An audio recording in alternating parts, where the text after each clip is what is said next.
semuanya, Assalamualaikum warahmatullahi wabarakatuh.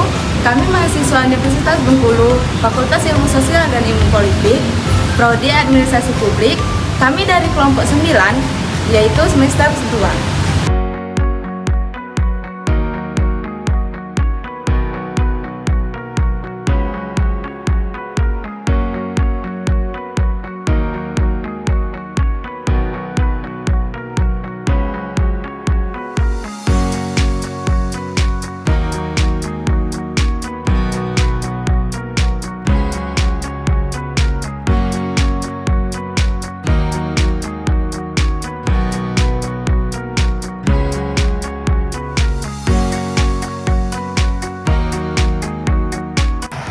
Pengertian etika organisasi. Etika organisasi adalah suatu standar moral dan norma yang mengatur perilaku individu dalam suatu organisasi, yang dimana etika organisasi mencakup prinsip-prinsip moral yang menentukan tindakan mana yang benar atau salah dalam konteks organisasi. Hal ini membantu organisasi menjaga reputasi yang baik dan mencegah terjadinya penyimpangan atau pelanggaran yang dapat merugikan perusahaan. Contohnya, tidak membocorkan informasi rahasia perusahaan kepada pihak luar adalah bagian dari etika organisasi. Poin yang kedua, berhubungan dengan hubungan antara perusahaan dan karyawan, serta interaksi organisasi dengan lingkungan sosial. Yang dimana etika organisasi bukan hanya tentang bagaimana individu dalam organisasi berperilaku, tetapi juga mencakup cara organisasi berinteraksi dengan karyawan, pelanggan, mitra bisnis, dan masyarakat. Organisasi yang menerapkan etika dengan baik akan membangun hubungan yang positif dengan karyawan dan lingkungan sosialnya. Dapat kita ambil contohnya, perusahaan yang adil dalam memberikan gaji dan tunjangan akan memiliki hubungan kerja yang lebih baik dengan karyawannya. Poin yang ketiga, menjadi pedoman dalam pengambilan keputusan yang adil dan bertanggung jawab. Etika organisasi berfungsi sebagai panduan dalam pengambilan keputusan, terutama dalam situasi yang melibatkan dilema moral atau konflik kepentingan. Dengan adanya pedoman etika, pimpinan dan karyawan dapat membuat keputusan yang lebih bijaksana dan bertanggung jawab. Contohnya, jika ada karyawan yang melaporkan tindakan korupsi dalam perusahaan, perusahaan yang memiliki standar etika yang baik akan melindungi pelapor dan menindaklanjuti laporan tersebut secara transparan. Poin yang keempat, berkaitan erat dengan nilai norma dan kebiasaan yang berlaku dalam organisasi. Etika dalam organisasi biasanya berkembang dari nilai dan norma yang sudah ada dalam budaya organisasi. Semakin kuat budaya organisasi dalam menjunjung nilai-nilai etis, semakin tinggi pula standar etika yang diterapkan dalam organisasi. Pengertian budaya organisasi.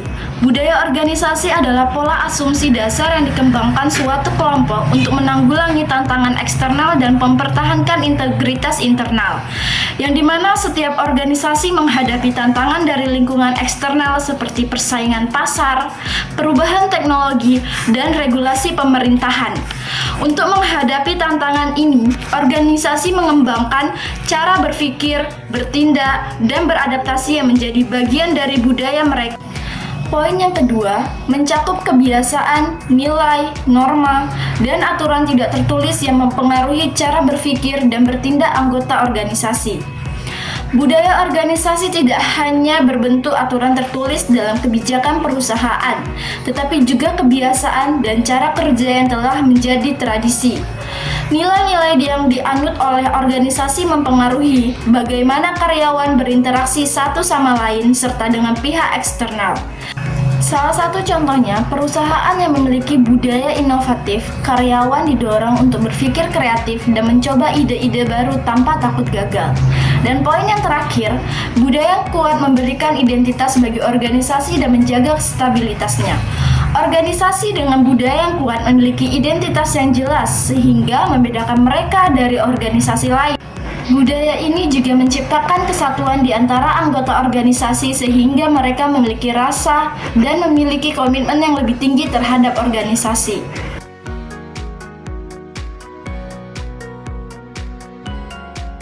Saya Selanjutnya, level-level budaya organisasi.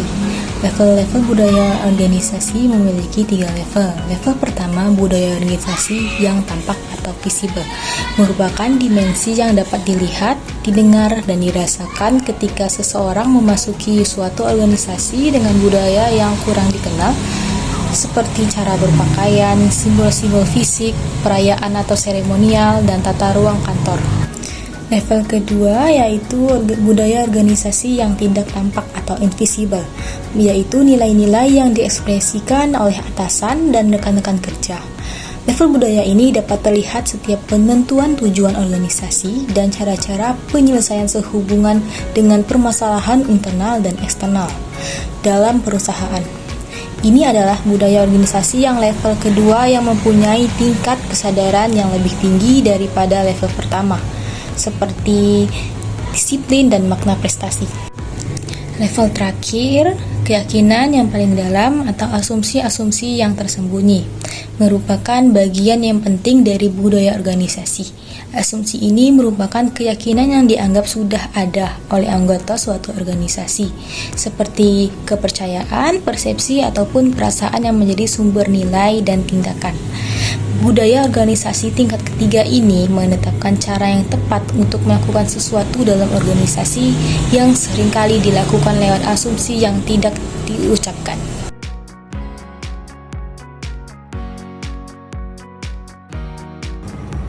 Halo semuanya. Jadi, di sini saya akan menjelaskan tentang budaya kerja dan etika kerja. Yang pertama, saya akan menjelaskan tentang budaya kerja. Apa sih itu budaya kerja? Apa contoh-contoh budaya kerja? Baiklah, di sini saya akan menjelaskannya.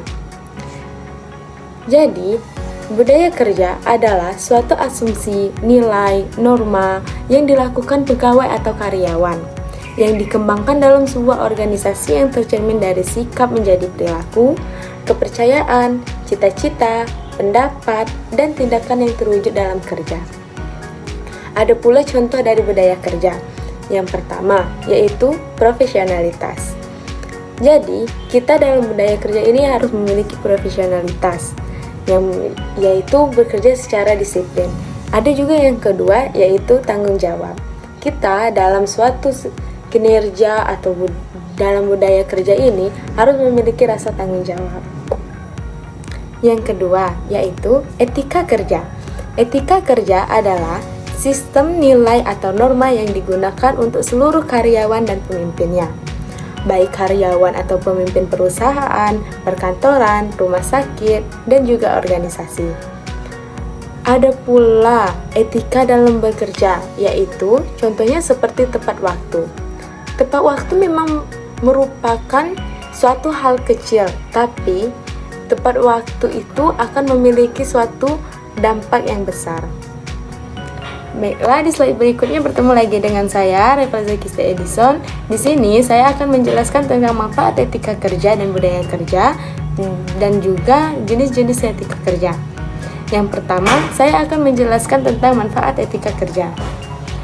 Etika kerja memiliki banyak manfaat. Salah satu di antaranya yaitu, yang pertama, meningkatkan produktivitas karyawan.